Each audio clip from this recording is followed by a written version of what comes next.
The series Chernobyl reminded us all of a monstrous catastrophe, the accident at the Chernobyl Nuclear Power Plant that claimed thousands of lives. But more importantly, what lesson did the tragedy teach all of humanity? Safety. Safety is something that must never be neglected. When getting behind the wheel of a car, buckle up with seatbelts. Such mechanisms of protection are paramount globally. But what if they all fail simultaneously? That's where the glitch occurs. What will happen to our world if all nuclear power plants explode simultaneously in the next couple of minutes? Horrific details about the consequences of such a silent nightmare await you. But first, a bit of history. The world's first nuclear power plant was built in 1954 in Obninsk, then part of the USSR. As of today, there are about 200 nuclear power plants on Earth with a total of approximately 500 operating units and a combined electrical capacity of about 400,000 megawatts. The safety levels at modern stations are striking, but the Chernobyl disaster and then the Fukushima accident clearly showed what mechanisms need to be fine-tuned first. Today's reactors are built using the most advanced technologies. However, it's challenging to imagine that they could all explode at once. Nevertheless, human intervention cannot be ruled out. In theory, such sabotage could be carried out by various terrorist or sectarian organizations, and such an event threatens all living beings with a huge catastrophe. There are several scenarios for the possible development of events. First, statistically, let's just do the math. According to preliminary data, as a result of the Chernobyl accident, only about 5,000 people officially died. But that's just one power block, and unofficially, the death toll is estimated to be in the millions. If we multiply even the official number of casualties by all operating installations, we get a figure of 2.5 million deaths. Such a catastrophe is already monstrous in itself, but that's not all. Despite all the mistakes made at the time, people still managed to evacuate and move to safe zones. But what if there are no safe zones for them? The simultaneous explosion of all nuclear power plants is capable of causing much more serious consequences. Unlike an atomic bomb, it won't have such a strong destructive effect. In this case, there won't be colossal energy releases, nuclear mushroom clouds or shockwaves that can circle the Earth several times. With the stations, a huge amount of radioactive particles will be released into the air simultaneously. Chernobyl managed to survive the tragedy only because the radioactive dust didn't accumulate in one place. Cleanup efforts by liquidators and weather conditions dispersed the invisible remnants of radioactive death across the planet. In the case of accidents at all nuclear power plants, there will be nowhere to hide in many parts of the world, especially in Europe, where every developed country considers it their duty to build at least one nuclear power plant. The territory of Europe will be completely deadly contaminated. All animals within thousands of kilometers of each accident site will die within days, and the plant life will suffer damage so severe that it won't be able to recover even after 1 million years. Humans will have very few chances to survive. Of course, they will have to flee. Relatively safe zones are in Africa, Australia, Greenland, and in the world's oceans. But it's important to note that relative radiation is merciless. Radiation sickness is not the only companion of such events. Many who were even remotely involved in the catastrophe later died from various oncological diseases. Scientists connect the modern monstrous situation of increasing cancer cases directly with the 1986 disaster. To avoid at least some of the negative consequences, survivors will have to flee to areas where there are no nuclear power plants. Do you think it's all just wind and precipitation that will spread radioactive particles across the Earth in a few days, even to places that were once considered safe? That's why survivors should urgently seek underground shelters, although how long they will need to stay there remains unknown. On the surface, however, conditions will be far from heavenly. Under the influence of radiation, most living organisms will perish, while others will undergo mutations. However, the exact nature of these mutations is unknown. It's possible that in the next generations of animals, extra limbs may appear, like 5 paws or 2 heads. But mutations also have another side, uncertainty. Changes in DNA structure through generations could easily cause hyperactive growth, resulting in rabbits the size of cows and an average bear growing to the size of a small cottage. In the context of such a scenario, humanity has very little chance of survival. Despite our love for stories like Metro 2033, in practice, humanity isn't proficient enough at adapting. There's very little chance that in conditions like these, someone could recreate food supplies underground. In this case, humanity would only have about 10 years to live if diseases don't kill everyone before.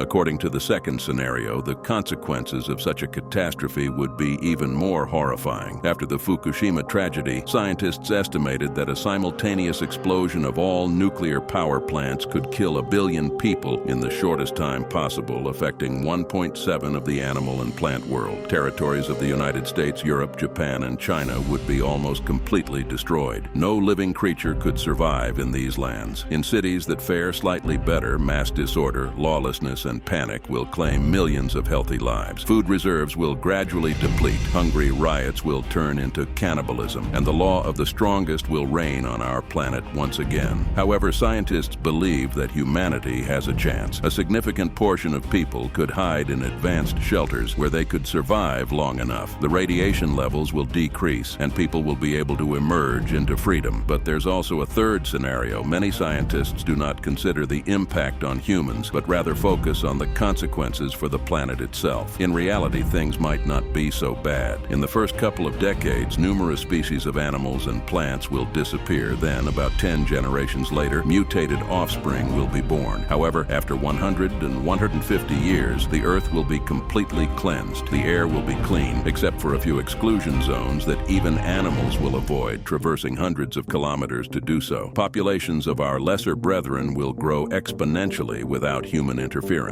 Many cities will be overgrown with vegetation and resemble stone jungles more than modern metropolises. The Chernobyl exclusion zone already resembles a sanctuary today. Local fauna there thrives much better than it did 30 years ago. But in reality, the consequences of the tragedy could be much more terrifying. Physicists have calculated the probability of the consequences of such a catastrophe, and here's what they found out. In the event of a simultaneous explosion of all nuclear power plants worldwide, due to chemical and physical reactions, fiery whirlwinds will rise up to 5 kilometers high. Explosions and fires will trigger a chain reaction, causing radioactive soot to cover the entire sky. Without the sun, our planet will plunge into a nuclear winter, and within a couple of months, even in the warmest regions, temperatures of -50 degrees Celsius will become the norm, dropping to as low as 80 degrees Celsius in some areas. Lakes will freeze first, followed by inland seas, and then oceans. If by some miracle you manage to hide in a bunker with a 10-meter lead shield, you still won't survive. All scientists agree that the minimum time for the first excursion onto the surface will be 150 years. Unfortunately, even modern canned food won't last that long. This means we will simply perish. The scenario of all nuclear power plants exploding is unlikely. Humanity has long understood the threat posed by such destruction, and unfortunately, we have partially learned this lesson the hard way. That's why today's citadels of safety, in addition to numerous protective barriers, are guarded by hundreds of soldiers for each modern nuclear power plant. The power blocks themselves can be remotely shut down at the first sign of danger. We hope we never find out which scenario turns out to be true, and that the world remains peaceful. Until we meet again, friends.